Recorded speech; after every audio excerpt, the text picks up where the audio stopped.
Vendredi 4 juillet 2014, Madame, Messieurs, bonsoir et merci de votre fidélité. Bienvenue dans ce nouveau numéro de Pulsation Week-end. À la une de l'actualité, les funérailles nationales de l'ancien président Leslie François Maniga seront chantées ce samedi 5 juillet chez les frères de Saint-Louis de Gonzague à Delma. La cérémonie funèbre commencera à 10 h. La dépouille mortelle du fondateur du RDNP, Leslie Maniga, sera inhumée au cimetière du Parc du Souvenir. Le rapporteur spécial sur les droits des personnes déplacées dans leur pays a mis un terme ce vendredi à une mission d'une semaine en Haïti. Chaloka Beyani a plaidé en faveur de l'adoption de mesures dans les domaines de l'eau, de l'assainissement, de l'éducation, de l'emploi et de l'agriculture. Une rencontre s'est déroulée jeudi entre la Commission économie et finances de la Chambre des députés et la Fédération nationale des Kazakh d'Haïti, FENACA. Les discussions ont notamment porté sur le budget alloué aux Kazakh dans le projet de loi de finances de l'exercice 2014-2015, transmis lundi au bureau de la Chambre basse. Investiture ce vendredi du nouveau conseil décanal de l'INAGUE. Le doyen Robert Joseph s'engage à travailler à la modernisation de cette entité de l'UEH. À l'étranger, au moins 2 morts et une vingtaine de blessés dans l'effondrement jeudi d'un viaduc en construction à Belo Horizonte. L'accident a suscité la colère des citoyens accusant les autorités de négligence et de gaspillage au profit du mondial. Allemagne-Brésil, c'est la première affiche des demi-finales de la Coupe du monde de football. Les deux équipes ont battu respectivement la France et la Colombie.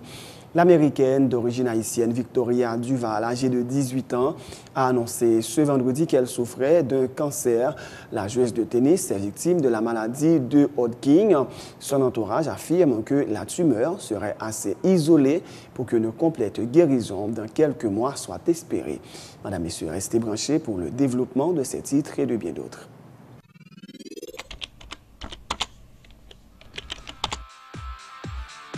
Bienvenue dans cette édition d'Information Pulsation, l'essentiel de l'actualité de la journée. Merci de votre fidélité. Bienvenue dans ce premier numéro de Pulsation Week-end.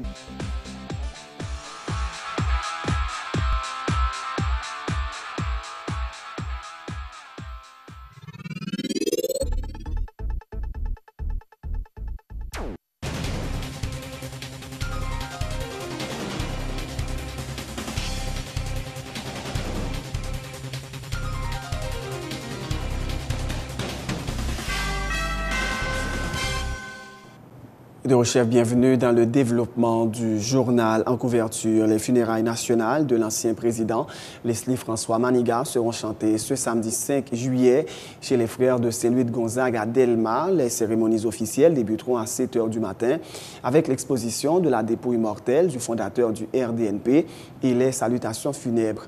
La cérémonie funèbre commencera à 10 h. La dépouille mortelle de Leslie François Maniga sera inhumée au cimetière du Parc du Souvenir. Le professeur Maniga, décédé le 27 juin, est considéré comme l'un des plus grands intellectuels que le pays ait jamais connu.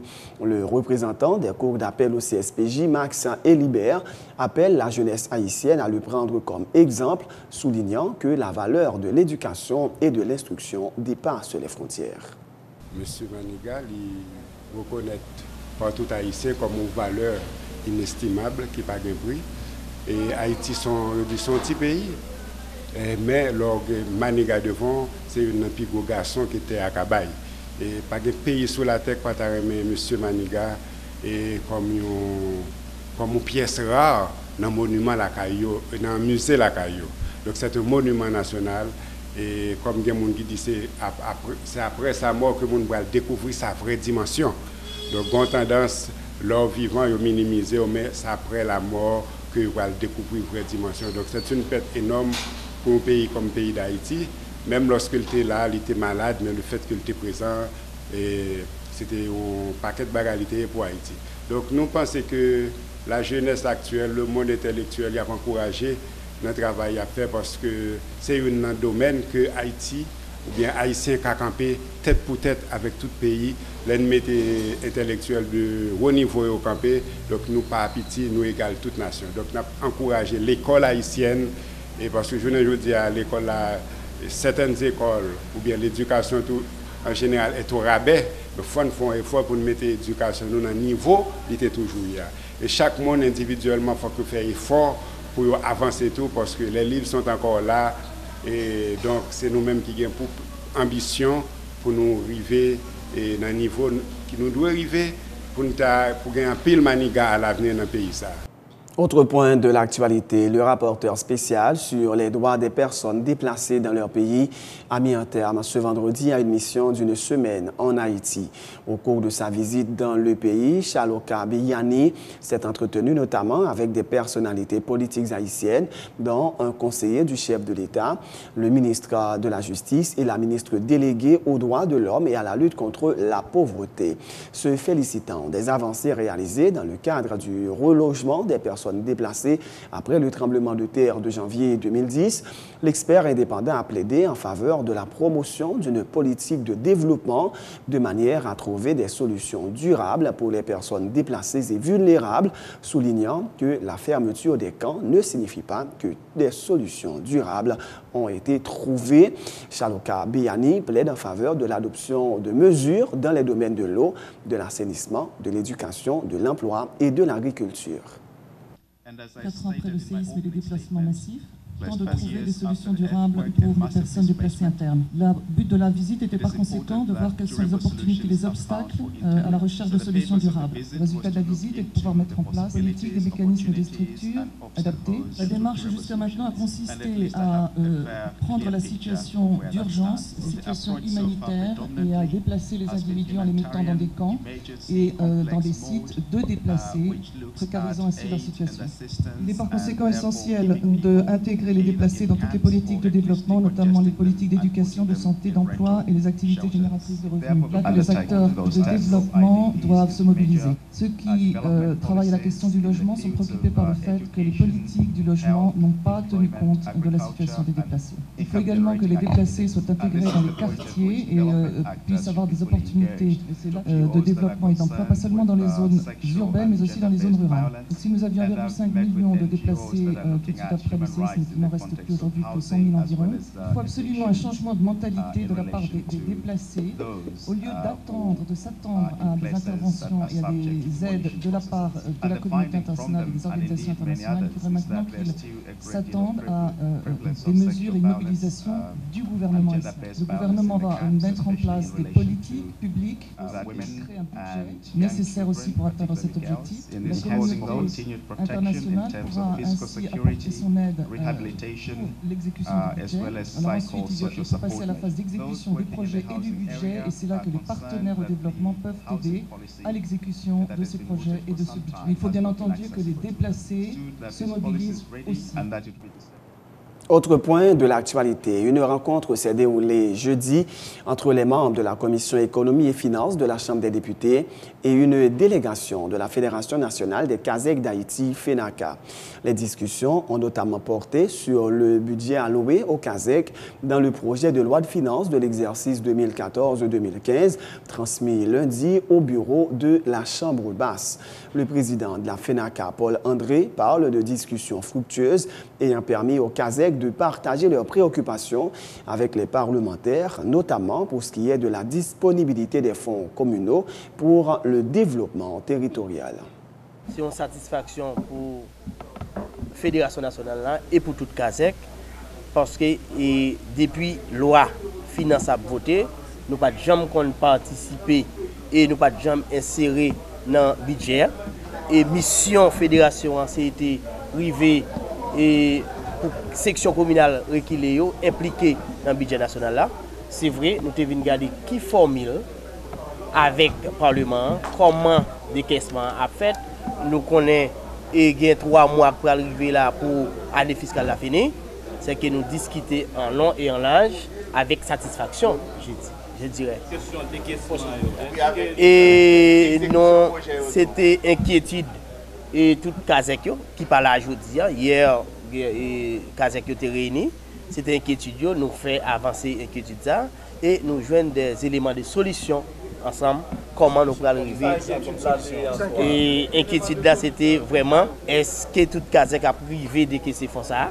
et comment et participation et section communale là lui-même et il était dit nous tout qui participation et député et sénateur et il était voulu faire nous connaître tout côté Koblaye et en pile Kazek te connaît c'était dans planification et fond dans loi de finances montrer nous c'est dans fonds de gestion collectivité mais nous souhaitons que et finance lui-même pour faire travail par lui pour voir montant ça aller dans fonds de gestion collectivité le plus vite que possible pour que et section communale joigne font ça pour démarrer. Le président de la Commission économie et finances de la Chambre basse, le député Scholzer Chancy, rappelle que la constitution des fonds communaux participe du processus de décentralisation du budget de la République, une disposition qui permet aux gestionnaires des collectivités territoriales de réaliser des projets de développement en faveur de leur communauté.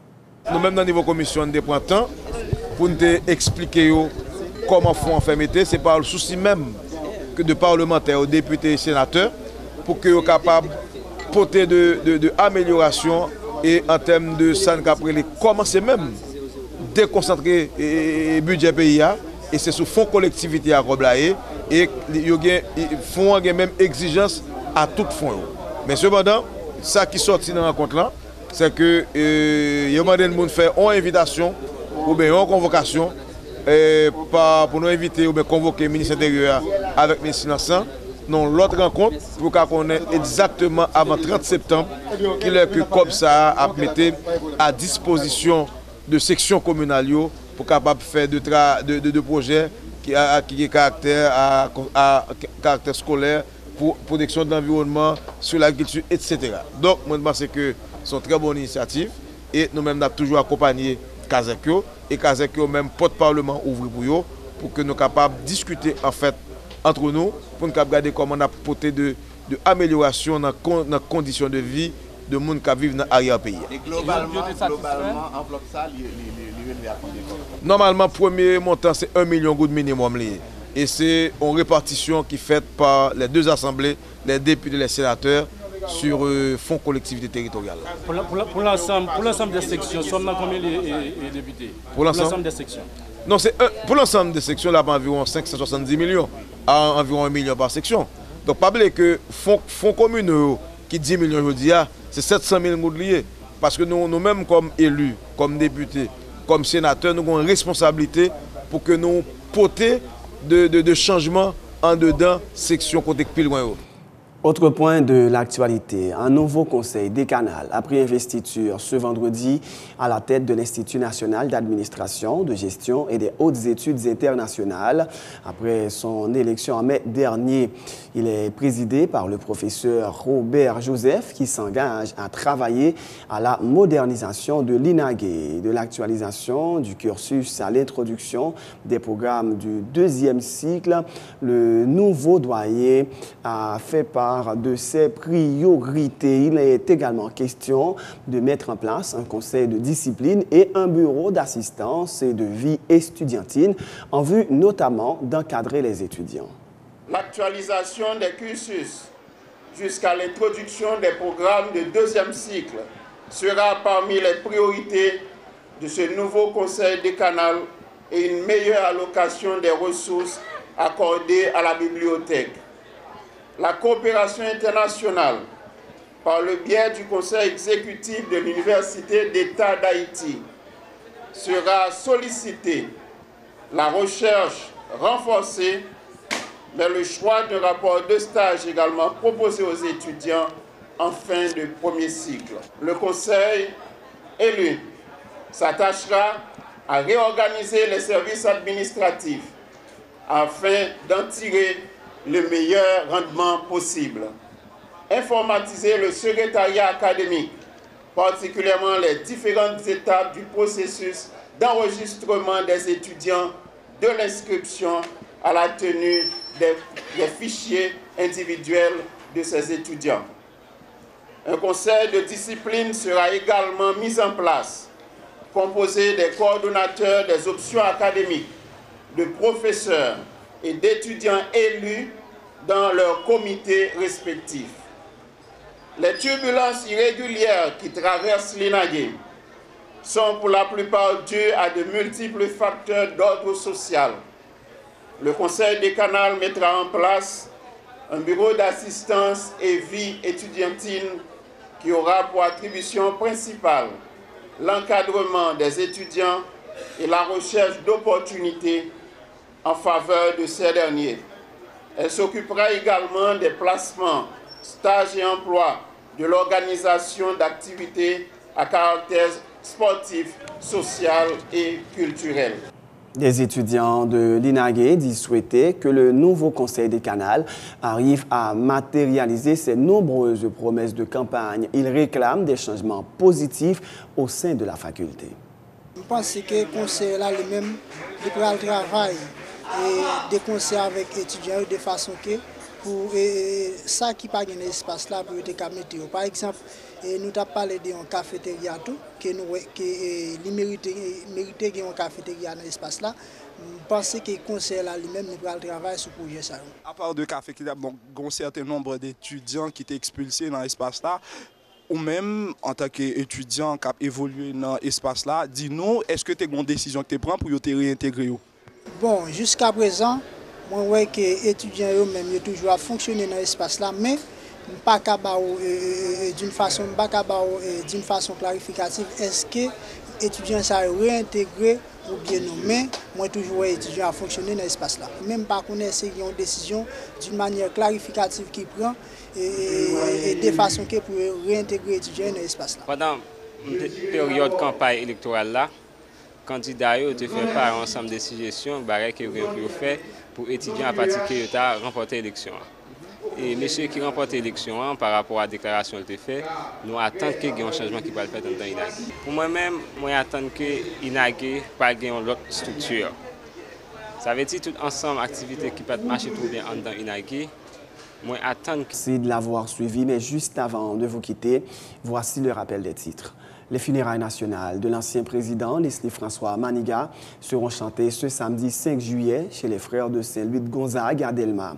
La cérémonie funèbre commencera à 10 h. La dépouille mortelle du fondateur du RDNP sera inhumée au cimetière du Parc du Souvenir.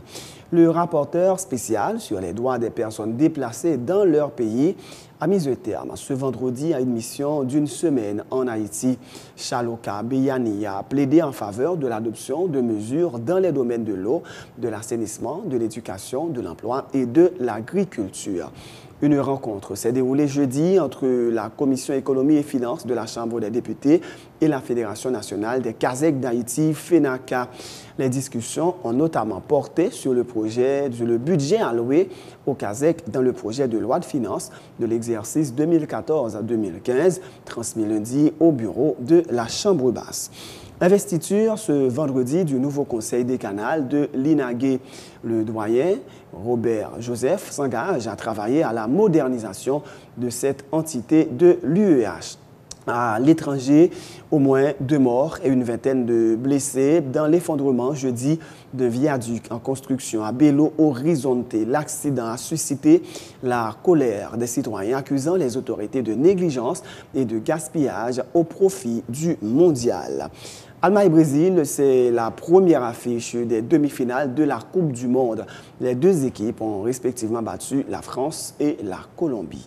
L'Américaine d'origine haïtienne, Victoria Duval, âgée de 18 ans, a annoncé ce vendredi qu'elle souffrait d'un cancer.